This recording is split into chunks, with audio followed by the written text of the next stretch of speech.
Hey, good morning everybody. This is Ralph Lucas. I'm with the operations section of Alan Sinclair's Type 1 Incident Management Team. And I'm going to give you today's update. Today is Wednesday, September 23rd. Talking about the Riverside fire here. Pleased to announce that it's looking really good. You know, the threat from fire has drastically reduced. However, there are still a lot of hazards on the fire, which I'll explain. So we'll start down here in the southwest portion of the fire. All of this stuff is looking really, really nice. Still have crews in there working on these inner islands right here. We call them islands, to clean those up. In this section of the fire, up to here, same thing. We're just cleaning up these interior islands today. Working on those areas. Everything up on the north and west side of the fire is holding, so crews continue just to patrol, mop up, and then of course maintaining a presence in the community to answer any questions that folks may have.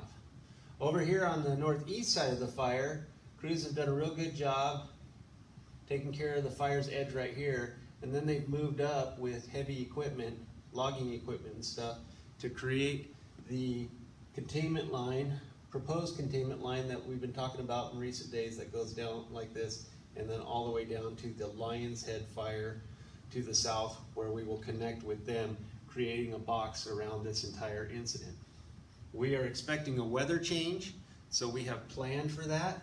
There's still a tremendous amount of work that has to be done on this fire, and as we transition away from the threat of fire being a major issue, we're now looking at some of the after effects of a fire, especially as it's related to weather. Things like trees falling over because the soil is real loose, things like debris flows and stuff on the landscape due to all the ash and heavy rains that are expected. So we are preparing for that. We have a plan for it, and in addition to that plan, we have another incident management team coming in to replace us. We do 2-week rotations. So over the next couple days, we'll be doing a lot of sharing of information with the incoming Type 1 Incident Management Team, and they will take over for a couple more weeks. I think it's important to message out that the reason they're bringing another Type 1 team in is because there's a lot of work that still has to be done out there. Sometimes we'll transition to a Type 2 team or a lesser complexity organization. However, we are going to transition with a Type 1 team.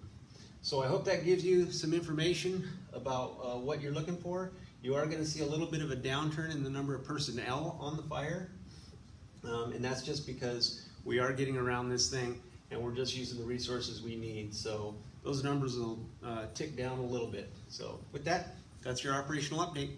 Thank you.